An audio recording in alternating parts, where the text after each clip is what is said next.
Welcome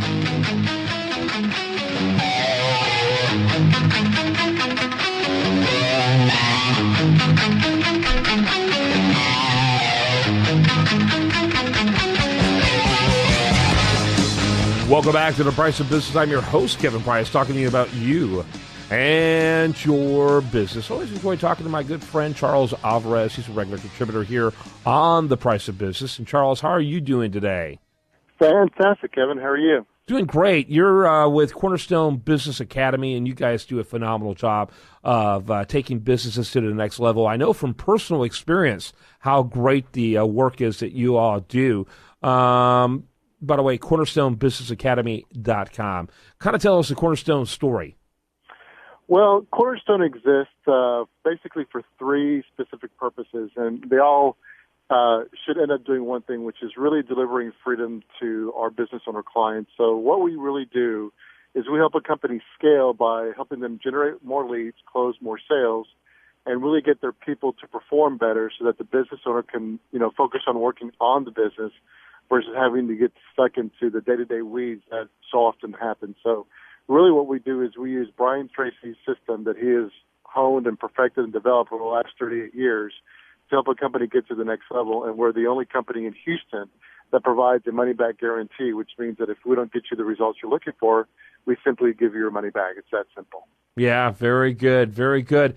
Talk a little bit about what's happening out there in the business environment today. What do you see in terms of attitudes? It's interesting because if you watch the national media, it's kumbaya, Houston, at least stories about Houston, and really stories in general, in spite of the fact that this recession, or this recovery rather, has produced half as many jobs as previous recoveries over the last 50 years. It's nonetheless being treated like it's a really good time economically, and Houston's supposed to be an economic Shangri-La. But I tell you, when I talk to people and they're not wearing their poker face, I hear a lot of angst about the Houston economy. Well, what we're seeing happen is, when we talk about the jobs front, we're actually seeing a lot of people go into either their own business or become a freelancer, simply because, companies are becoming more and more hesitant of having W-2 employees. They're not quite sure what the regulations are going to be. They're still fighting through all the health care and all the ambiguity around Obamacare or the Affordable Care Act. So we're starting to see that employers are still looking to hire, but they prefer to hire contractors or specialists or freelancers much faster or much more willing versus having a W-2 employee. And quite frankly, we're going to do the same thing because the nice thing about having, contractors or outsourcers or specialists is, if it doesn't work out or if something happens to where, that need is no longer necessary, we can just, end the contract at that point. Whereas a W-2, you have to file all this stuff. You can file unemployment. Now you're paying for somebody that's on the payroll. So, Kevin, we're seeing a lot more people take the virtual team approach or the contractor approach simply because, they understand they can control their costs better and there's not as much regulatory issues as there are with W-2 employees. I mean, this Affordable Care Act really, shies people away from hiring W-2 employees. Yeah, it's an interesting situation, and I think America's been known as being a nation of entrepreneurs, but a lot of individuals who never even dreamed of starting their own business are doing it with a lot of reluctance and not out of voluntary in their minds. It's almost like they have no other choice. It truly is the case. As a matter of fact, I just prior to our show, met with a business owner here who said, as a matter of fact, that actually is almost to the detriment of an entrepreneur because a lot of entrepreneurs start something because that's what they know. And almost we find that actually the most successful entrepreneurs are those who know nothing about the technical aspects of that particular industry, but know how to lead and manage their team. And, Kevin, one of the biggest issues that entrepreneurs have is control. And we find those who are willing to manage control versus be in control, which is completely two different things, are those that can scale their business the fastest. And a lot of people, especially now who are becoming contractors or freelancers starting their own business, the sooner they realize that, the better, because otherwise you're going to be stuck, kind of creating a job for yourself versus creating a business for yourself. Mm-hmm. Talk a little bit about attitudes out there among your clients. What are their thoughts? Are they upbeat about the economy, that type of thing? Well, it's really a mixed bag, Kevin. What we try to focus people on is look, unless you're a billion, $10 billion, $100 billion company, the economy doesn't have as much effect on you. Now, I will say this. Does it take more activity? Does it take more phone calls? Do you have to actually be more proactive out there when oil prices are what they are? Yes. But here's my thing. If we have, I think the last time I checked, we had about a $19 trillion economy. So I tell my business owner clients, look, if you're at $1 million and want to get to $2 million, take $2 million and divide it by 19 trillion. I mean, there's so many zeros after that decimal point. It's ridiculous. So, we find that while the competition or why most business owners are shying away or trying to scale down, we find that the business owners say, you know what, at the end of the day, I can still take market share. It might take more activity. It might take more calls. It may take, me really nailing down my value proposition. We find that those clients are doing very, very well because at the end of the day, people still need, IT companies. They still need engineering work. They still need oil and gas service work, maybe not to the degree they needed a year ago, but we really hold our clients accountable not to get stuck into that negative thinking and really say, look, at the end of the day, I'm not $1 billion company. I just want to get my business from 1 million to 3 million or from 5 million to 10 million. Well, there's plenty of market share you can take from your competitors to get to that level. So we really try to hold our business owner clients accountable to not get sucked into that negative mentality. Yeah, no question about it.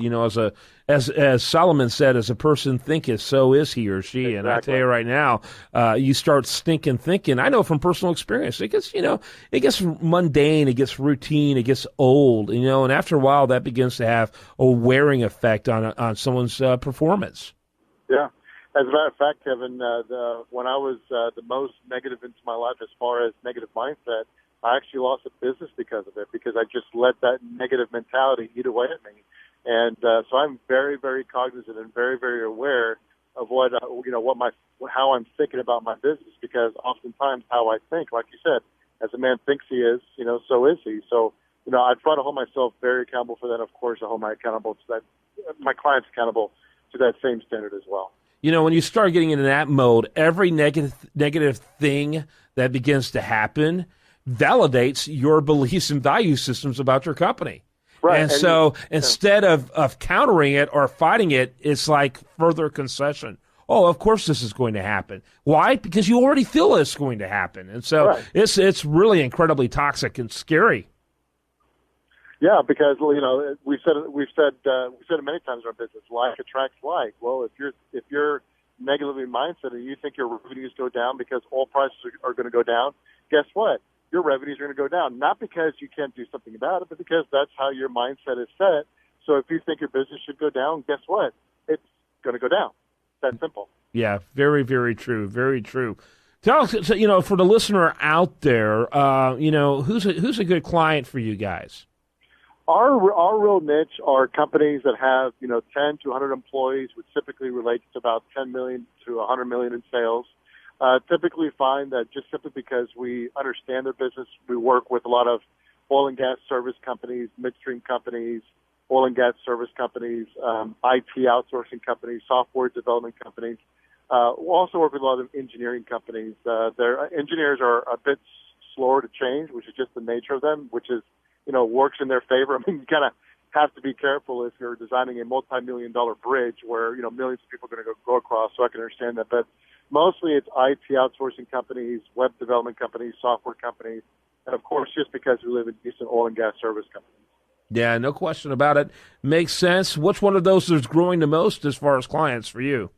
IT outsourcing companies. We're finding that a lot of companies, as they start scaling back, they start cutting out their IT staff, but they still have the same amount of computers and still have the same demands for IT. So, we're really seeing a lot of growth in the IT outsourcing. And also, for the companies who do it well, the web development and SEO companies that we work with are doing extraordinarily well because, a lot of people out there have been burned by the SEO company or the web development company because they're simply not getting the leads or their website is not performing the way that they want. So for the ones who have a good process down and they just need to tell their story better, we're finding that they are doing extraordinarily well as well. Yeah, those are kind of, there's some really good SEO companies. We've worked with them, we've promoted them, we've loved them.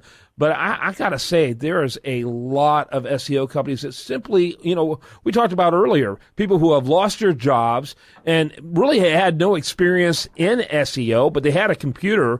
And as far as the threshold of getting involved in something, it's certainly less than most, in terms of cost and liability involved. Hey, I think I'll become an SEO expert. And they try to read a couple of books, maybe go through a class online. The good ones will, and the good bad ones will, if you will. And they have little to offer, but they do it anyway. And so, it's pretty dicey out there when it comes to that. You better make sure you use a quality one. Speaking of a quality one, I certainly think Charles Alvarez fits that bill for what he does in helping coach people to take their business to the next level.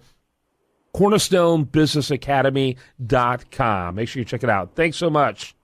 Thank you, Kevin. Always a pleasure being on the show with you. When we come back, much more for you. I do want to remind you, best content here does show up over there at usdailyreview.com. And this is The Price of Business.